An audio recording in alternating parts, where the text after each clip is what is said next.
wabarakatuh. Selamat sore rekan-rekan media dan warga Provinsi Sumatera Selatan.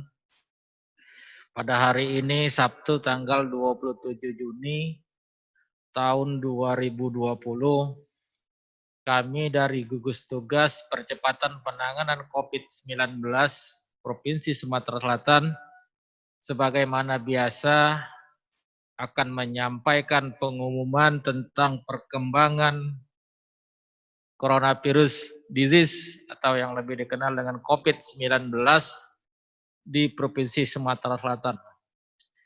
Adapun perkembangan COVID-19 di Provinsi Sumatera Selatan pada hari ini sebagai berikut.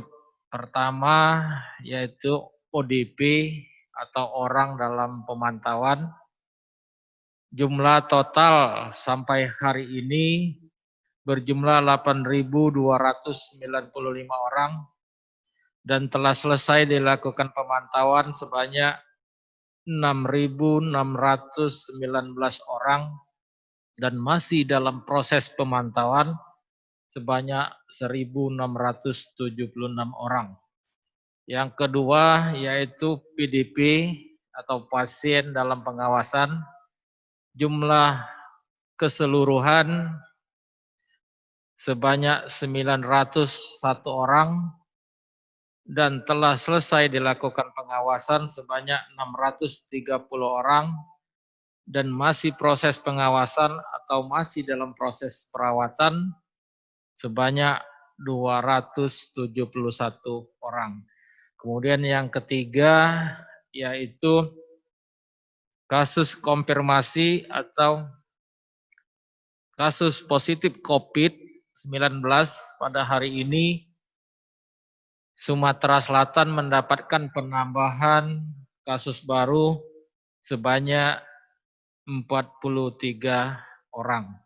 Dengan rincian Palembang sebanyak 33 orang, Musi Banyuasin 2 orang, Ogan Komering Ilir 1 orang, Muara Enim 6 orang, Oku Timur 1 orang. Sedangkan kasus sembuh pada hari ini sebanyak 15 orang dengan rincian Kota Palembang 5 orang, Kabupaten Banyuasin 1 orang, Kota Lubuk Linggau 3 orang, Kabupaten Pali 3 orang, dan Kabupaten Muara Enim 3 orang. Sehingga dengan adanya penambahan sembuh sebanyak 15 orang tadi, total sembuh untuk Provinsi Sumatera Selatan pada hari ini sebanyak 938 orang.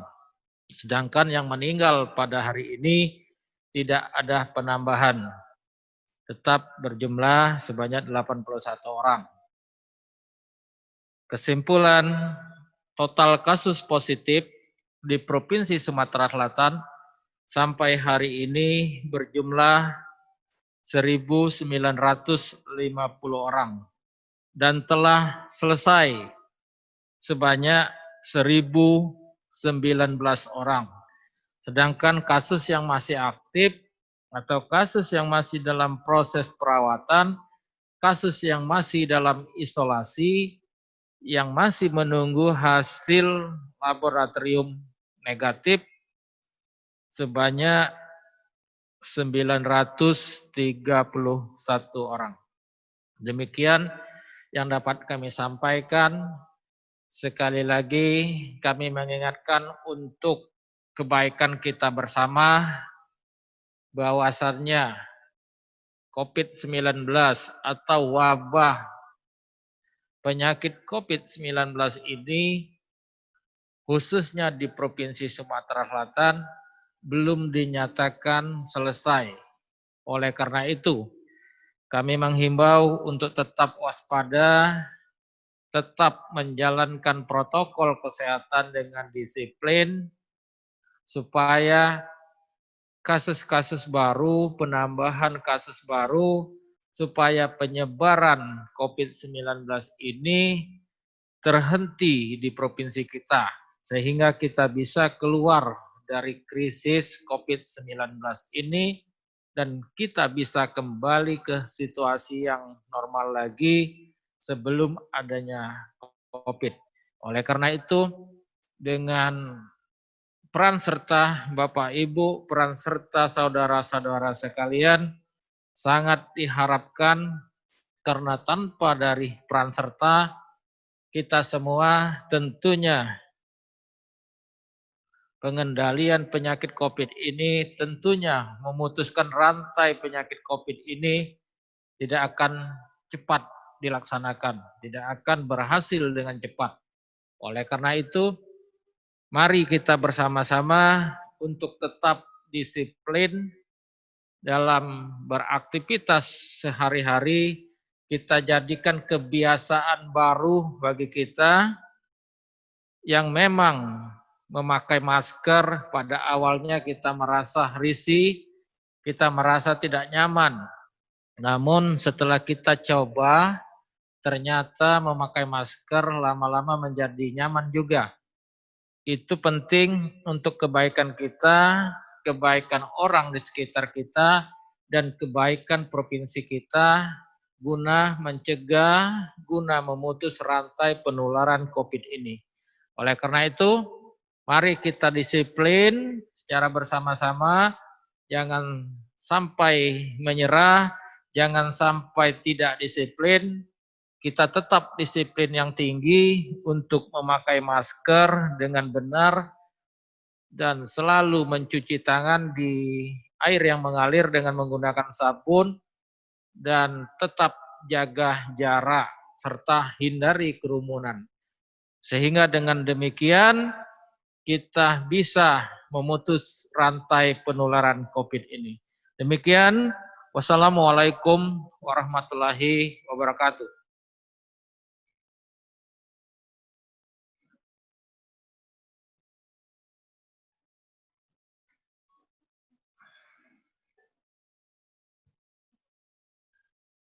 Ditutup dah itu kita.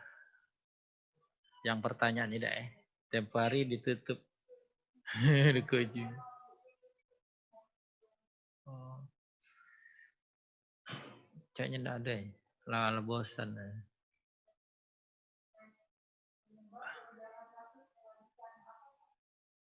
Iya, kasus di provinsi kita ya seperti itu ya. Naik turun. Artinya bahwa pandemi ini belum berakhir. Nah, bisa saja kalau ada lonjakan kasus, terutama dalam disiplin masyarakat yang belum sepenuhnya disiplin untuk melaksanakan protokol kesehatan, terutama dalam hal memakai masker ya, dan cuci tangan, itu yang lebih penting, dan jaga jarak tadi. Itu penyebab yang utama. Baik, kalau tidak ada lagi, kami tambahkan bahwa lonjakan kasus juga bisa disebabkan oleh aktivitas yang mulai padat lagi, di mana masyarakat mulai banyak beraktivitas, namun dari mereka yang tidak disiplin tadi melaksanakan protokol kesehatan. Itu salah satu penyebab. Kita berharap bisa beraktivitas sebagaimana biasa, tetapi kita tetap mematuhi protokol kesehatan. Sekian, terima kasih atas perhatiannya. Wassalamualaikum warahmatullahi wabarakatuh.